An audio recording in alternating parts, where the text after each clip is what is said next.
പാതിവില തട്ടിപ്പ് കേസിൽ ക്രൈംബ്രാഞ്ച് പ്രാഥമിക വിവരശേഖരണം ആരംഭിച്ചു. വിവിധ ജില്ലകളിലെ പരാതികൾ ഡിവൈഎസ്പിമാരുടെ നേതൃത്വത്തിലുള്ള സംഘങ്ങളാണ് അന്വേഷിക്കുന്നത്. മുഖ്യപ്രതി അനന്തുകൃഷ്ണന്റെ ബാങ്ക് അക്കൗണ്ടുകളും അന്വേഷണ സംഘം പരിശോധിക്കും.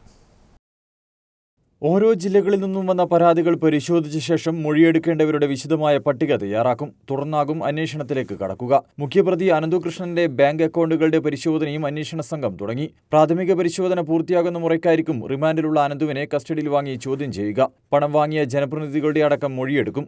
പണം വാങ്ങാനിടയായ സാഹചര്യം ഇവർ അന്വേഷണ സംഘത്തിന് മുന്നിൽ വ്യക്തമാക്കേണ്ടി വരും. പണം നഷ്ടമായവരുടെയും പകുതി വിലയിൽ സ്കൂട്ടറും ലാപ്ടോപ്പും രാസവളവും തയ്യൽ മെഷീനും വാങ്ങിയവരുടെ മൊഴിയും എടുക്കണം. 65,000 പേർക്ക് സാധനങ്ങൾ കൈമാറിയിട്ടുണ്ടെന്നാണ് അനന്തുകൃഷ്ണന്റെ ബാങ്ക് അക്കൗണ്ട് പരിശോധിച്ചതിൽ നിന്നും പോലീസിന്റെ നിഗമനം. കൈമാറിയ തൊണ്ടിമുതലുകൾ കസ്റ്റഡിയിൽ വാങ്ങി സൂക്ഷിക്കുക പ്രായോഗികമല്ലാത്തതിനാൽ രേഖപ്പെടുത്തി കൈമാറും. കേസിന്റെ നടപടികൾ പൂർത്തിയാകുന്നതുവരെ കൈമാറ്റമോ വിൽപ്പനയോ പാടില്ലെന്ന വ്യവസ്ഥയിലാകും ഗുണഭോക്താക്കൾക്ക് സാധനങ്ങൾ മടക്കി നൽകുക. നിലവിൽ അനന്തുകൃഷ്ണനെ മാത്രമാണ് അറസ്റ്റ് ചെയ്തിട്ടുള്ളത്.